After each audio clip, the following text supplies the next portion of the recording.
Salut mes petits pragmas. Alors vous savez, on a parlé dernièrement de ces énergies vertes qu'on veut absolument vous vendre, etc.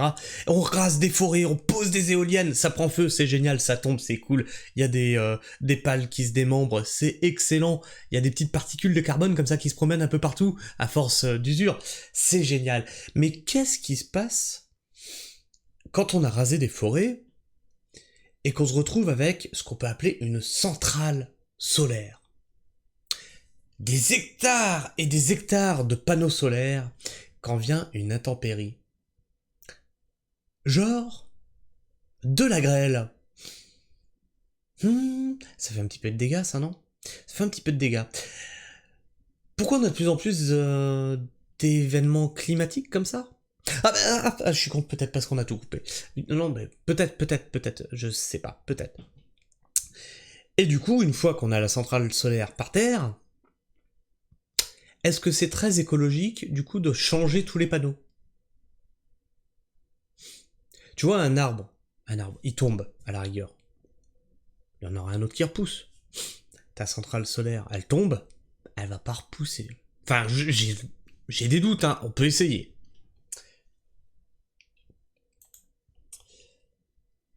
Une centrale... Attends, je vais peut-être vous agrandir ça. Toc, toc, toc.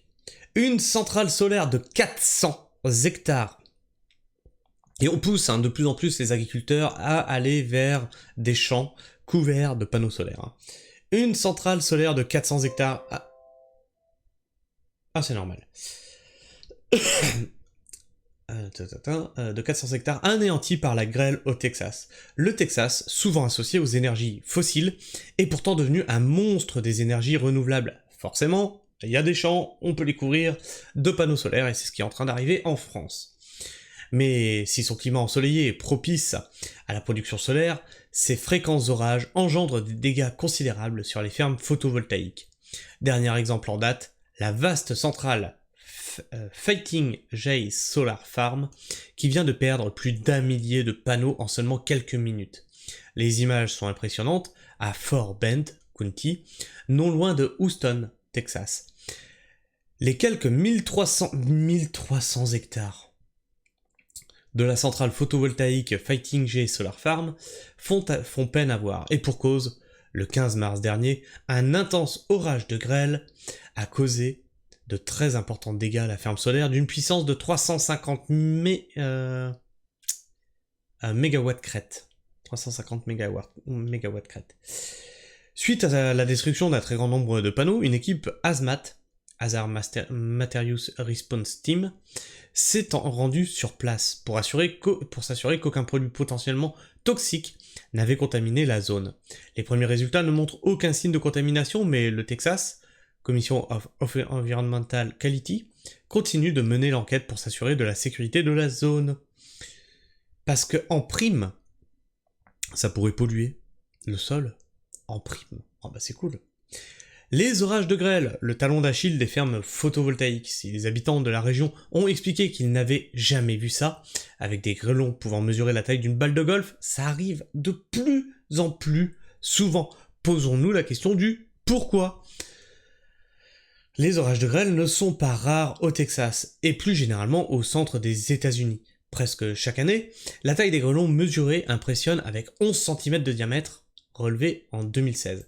Alors, vous savez, pour protéger les cultures, certains mettent des filets anti-grêle. Est-ce qu'on va déployer la même chose, mettre des filets anti-grêle, maintenant pour protéger des panneaux solaires? Donc déjà, on a remplacé les cultures dans les champs par des panneaux solaires, et on va utiliser donc les filets anti-grêle qui servaient avant aux cultures pour protéger les panneaux solaires. Non mais pourquoi pas, il y a une idée à prendre. 14 cm de diamètre en 2022, ou encore un grêlon de 16 cm en 2021. Bah, ils font que d'augmenter d'année en année. À San Antonio, c'est quasiment la taille d'un melon.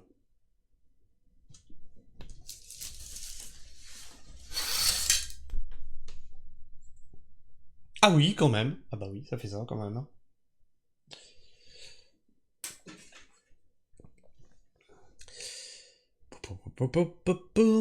Alors, c'est quasiment la taille d'un melon. En première ligne de ces aléas climatiques, les centrales solaires ne semblent pas prévues pour résister à ce type d'événement. Ainsi, selon des rapports du secteur des assurances aux États-Unis, les averses de grêle seraient responsables de 2% des sinistres déclarés, mais de 50% de pertes financières associées. Selon ces compagnies d'assurance, ces pertes financières s'expliquent par la hausse du nombre d'installations solaires. Devine, on pousse de plus en plus d'agriculteurs à installer ces foutus panneaux solaires. Même nous, on a été démarchés, heureusement. Quand on leur explique, hein, que d'accord, vous voulez poser des panneaux solaires, d'accord. Viens voir la gueule du terrain déjà pour commencer. Déjà, un terrain en pente, boueux, tu vas te marrer. Tu veux les poser sur quoi? Ah, même le sol? Ah oui, mais moi je cultive. Ah non, non, non, tu peux faire des serres? Ah, d'accord.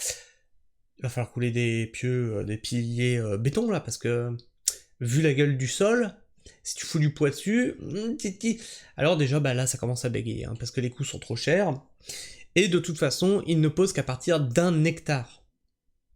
J'ai moins d'1 hectare. Donc il faut minimum 1 hectare pour les intéresser. Et on pousse de plus en plus d'agriculteurs là-dedans. J'ai parlé d'un article dans une vidéo où tu as une ferme maraîchère qui a arrêté la production de légumes, qui se satisfait de la vente de sa production d'énergie. Voilà. Donc on pousse de plus en plus finalement les gens à arrêter de cultiver. C'est bien, on va bouffer de l'énergie, tu vas voir. Ça va être cool, on va bouffer de l'électricité. Donc par la hausse du nombre d'installations solaires dans les régions concernées, mais également par le recours de plus en plus fréquent à des panneaux plus grands, dont la vitre de protection est moins épaisse et donc plus fragile.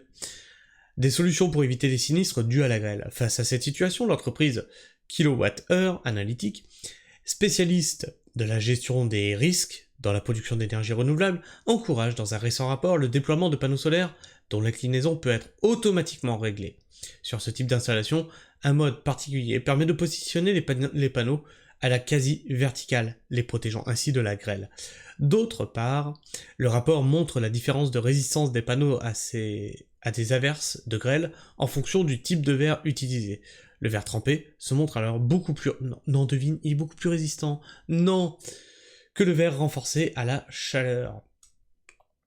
Outre le coût financier important, le mauvais dimensionnement de ces centrales vis-à-vis de leur environnement apparaît comme un gâchis de ressources et d'énergie, une notion opposée aux objectifs de la transition énergétique actuelle. Eh bien oui, parce que quand tu as plus de 400 hectares de panneaux à changer, fabriqués avec des terres rares, je suis pas sûr de l'empreinte écologique. Techniquement, je suis pas sûr que ça marche. Mais enfin, faudrait qu'on trouve une étude là-dessus. Je sais pas ce que vous en pensez, mes petits pragmas, mais n'hésitez pas à me partager votre avis et votre opinion dans l'espace commentaire. Est-ce que vous pensez que, quelque part, les centrales solaires sont quelque chose d'écologique, de vert, de vertueux, et qu'il est normal qu'on remplace nos champs cultivés par des centrales solaires? Je vous laisse en débattre dans les commentaires, dans le respect mutuel bien entendu, et bien sûr tu connais la musique, tu t'abonnes, tu cloches, tu likes, et tu partages bien entendu. Sur ce, moi je vous fais la bise, prenez soin du sol, et restez pragmatiques. Ciao.